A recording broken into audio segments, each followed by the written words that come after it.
Light is illumination. Light is impressionism. At times, light is illusionary. It is everything we see, and at the same time what we cannot see. Light penetrates the eye, the mind, and the world. It is a normality to us, just as air, something without a doubt we cannot live deprived of. Yet it is a phenomenon that endlessly astonishes fractions of our beings, leaving traces of its enigma before dusk falls.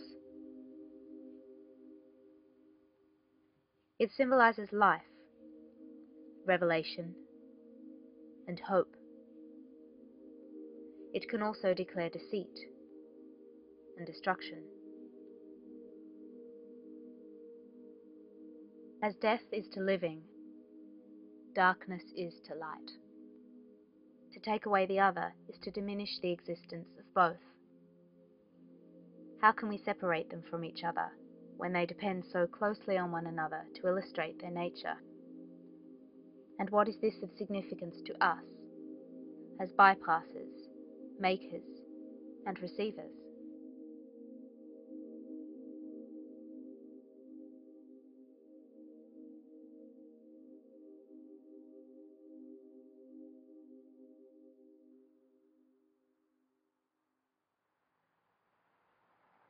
As the natural source of light diminishes from the sky, we are restored from the inevitable darkness by artificial electric light.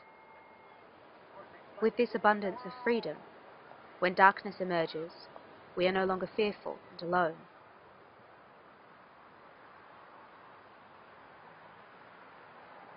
Given the liberty and security to extend our waking hours, nightlife became the display of modern day.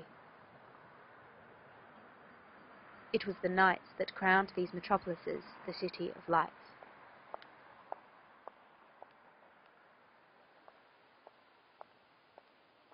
The duality of light and darkness, day and night, is magnified throughout the history of art. These mediums achieve individuality, yet not all of them brings the subject into the realm of clear understanding. Light art combines an insight into a world where science coexists with art. It provides a means to interpret the dichotomy of light and darkness, color and form, through the passage of science. The dazzling luminosity, the distortion of space and reality, joins to create an unusual perception and sensation for its observers. A genre complex to define, light progressed to become a central medium of art as the invention of artificial light opened doors to new prospects for artists. Hungarian artist Laszlo Moholy-Nagy was a believer in the merge of technology with the sphere of art. A former professor in the Bauhaus in the 1920s, his works explored the transformation of light, reflection, and transparency. Berlin, 1930. He constructed the infamous light prop for an electric stage, a device with moving parts meant to have light projected through it to create mobile light reflections and shadows on nearby surfaces. It was seen as a pioneer triumph of kinetic sculpture, one of the earliest examples of light art, later named the light space modulator. His belief in the synthesis of elements, light and object, media and color, were unified in this creation.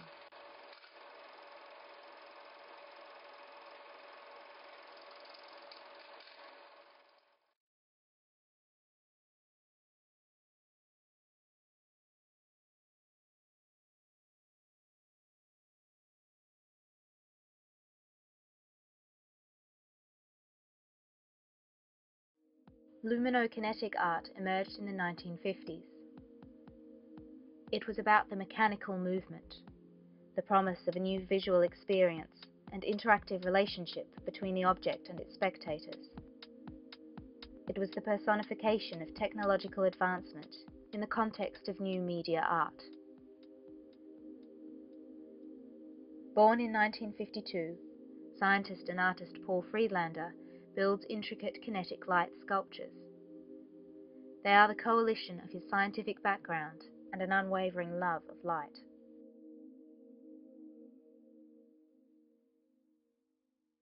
I started out in life most definitely a scientist. My mother was an artist. My father was actually a mathematician, so I had kind of both influences in my background. But there was a particular moment which came when I went to see a great exhibition of work of kinetics at the Hayward Gallery. And that was it. In a single day, I just walked away and said, yes, now I know what I want to do with my life. And I never really looked back. The kinetics was what triggered my first inspiration. And along with that, there was a great love of light shows, because of course this was the 60s, there was the influence of psychedelic light shows. And I put those two ingredients into the pot.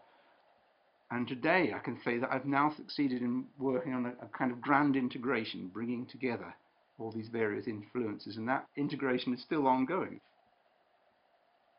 I've got light, I've got the kinetics, I've got the expertise as a digital artist and a creator of programs that brings together a lot of different virtual materials, virtual light sculptures, computer graphics.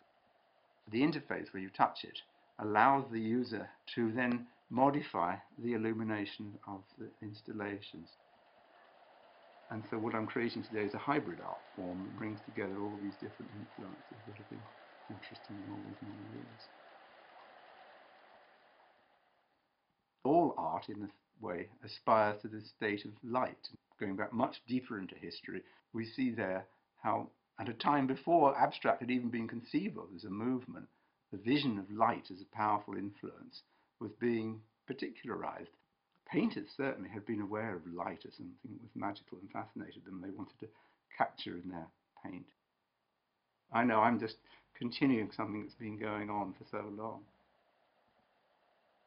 Light and dark always work together. If the whole world was just static, then the tiniest movement would excite us extraordinarily. Because the world has lots of movement in it, then we have to actually sometimes slow things down. And it's the same with light and dark. It's only by using one element that you can make aware of the other elements. So to me, the dark is an integral part of the light.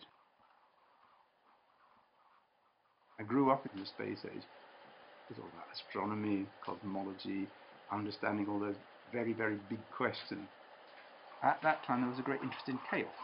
Chaos as a mathematical idea. And I could see how this was very beautiful and something that was not just an abstract notion, it was something which we could understand through its visual qualities. You start out with something that's an orderly system, and yet what they discovered is that the consequences are unpredictable. I think that was one of the first great scientific influences that was to kind of feed into my work.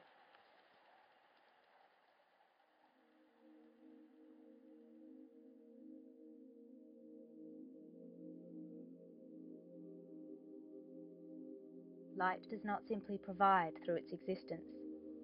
It vividly alters the atmosphere, giving a definitive air to an otherwise expressionless space. The artistic studio of Creatmosphere is dedicated to the exploration of light and its interplay with art. Founder Laurent Douillet seeks to question the status of light as a medium, how it actively transforms and deconstructs spaces.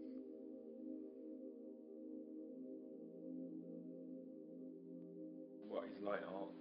To me, it's just something that really stimulates my senses, give me a sort of sense of what the world is and where I am in the world. It stimulates your understanding of space and perception of space. Because light is here all the time, we assume that it's there and it will be there. It's easy, it's part of us. Light and darkness, the two elements, they need to be coexisting. Most of the time, this contrast is not very well balanced. You feel completely lost in darkness, or you feel completely overexposed in artificial light. Light art is more about an idea of space or an idea within the space. It's different from lighting design, where lighting design is specifically about a lighting condition of a space. You can use light arts to express ideas. It's a communicative medium and people respond to it. It's a very powerful medium. I'm using light as a medium to talk about environments or about spaces or about problems, not necessarily light-based. I'm lighting up a river. The idea is not lighting the river, it's actually look at your river in a different way. Something that stimulates creativity, thinking, that brings people in the middle of the discussions, and it could be very interesting to have this kind of a democratic social process of how spaces can change.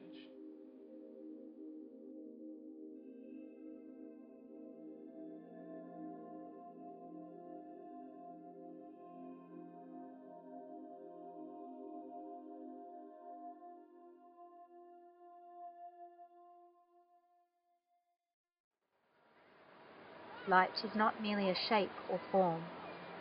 It is but a paradox that bears the spirit of a chameleon, with its ever-changing and dreamlike nature.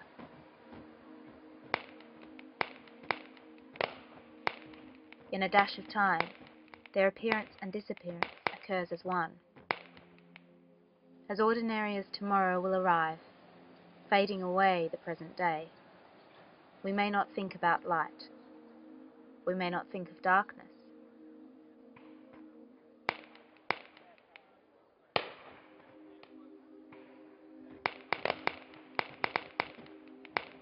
The two humbly exist side by side, hand in hand facing the world, a place that would be meaningless without them.